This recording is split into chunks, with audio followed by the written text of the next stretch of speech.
Hello everyone, i-update ko na po kayo dito sa Sigrillas Farm namin. Bali 2 days na po yung nakalipas, kaya ipapakita ko na po yung result ng mga bunga. Ayan po, ayun yung mga ibang panibagong bulaklak. Nakabulong pa rin siya hanggang ngayon. Tapos ito na yung mga bungang malilit nun. Ayan o di ba? Ang lalaki niya na nila ngayon. Ayan, bukas po ready na to harvest po ito kasi maaga po kasi namimitas yung mamimitas namin. 3 AM nag-i-start na sila, kaya pag 6 AM patapos na, mapipitas na po nila lahat. Ayan, tingnan nyo, may mga maliliit pa ulit na bunga tulad po dito. Ayan, yung mga kasunod. Tapos tuloy-tuloy pa rin siya namumulaklak basta naaalagaan po ng spray. Ayan yan yung proof na pag continuous yung pag-aalaga sa gulay, continuous din yung pagbunga niya. Ayun hanggang taas. Yan, di ba? Kahit sobrang tanda niya na, basta naalagaan lang ng maigi, lalagyan ng pataba, tapos spray na tamang gamot, ayan, hindi siya mamamatay.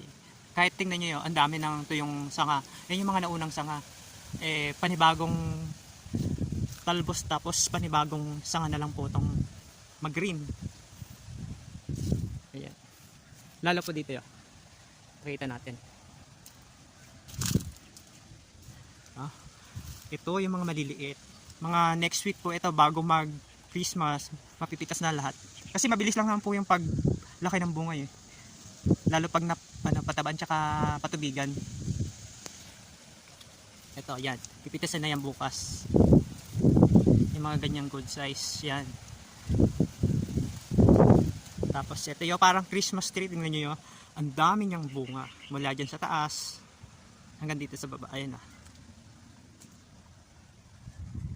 ayan, tingnan nyo, kahit hanggang dito sa kalbong area ng sanga niya, may bunga pa rin siya basta na-spray yan or naalaga ang maigi. Ayan po, tuloy-tuloy yung bulaklak.